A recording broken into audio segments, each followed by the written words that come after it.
একটা টিজারে মাত্র কয়েক সেকেন্ডের ঝলক, আর তাতেই তোলপাড়। সীমা বিশ্বাস কি সত্যি শেখ হাসিনা আর বাংলাদেশ? তাও কি সিনেমার কাহিনীর কেন্দ্রে?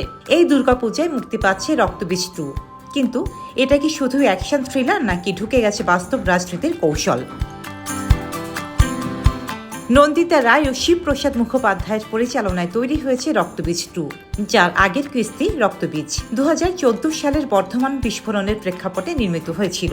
সেই সিনেমায় দেখানো হয়েছিল এক জঙ্গি গোষ্ঠীর বিস্ফোরণ পরিকল্পনা আর তার রাজনৈতিক প্রভাব।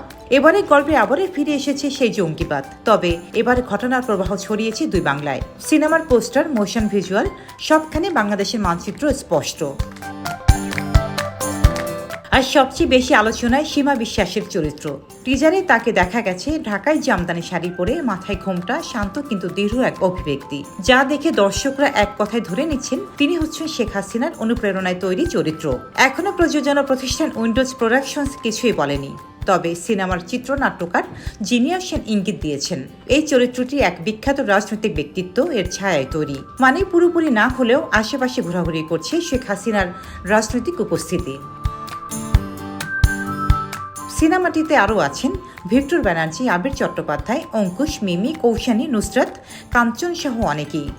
তাহলে প্রশ্ন দাঁড়ায়, সিনেমাটি কি শুধুই থ্রিলার নাকি একটি রাজনৈতিক বার্তা? শেখ হাসিনার মতো একজন সমসাময়িক নেত্রীর চরিত্র সিনেমায় থাকলে সেটা নিছক ফিকশন থাকে না, থেকে যায় বিতর্ক, ব্যাখ্যার রাজনৈতিক পাঠের অবকাশ। এই দুর্গাপূজায় রক্তবীজ 2 কি শুধুই বিনোদন দিবে নাকি খুলে দেবে নতুন আলোচনা? রোজিনা রোজি, দেশকাল নিউজ।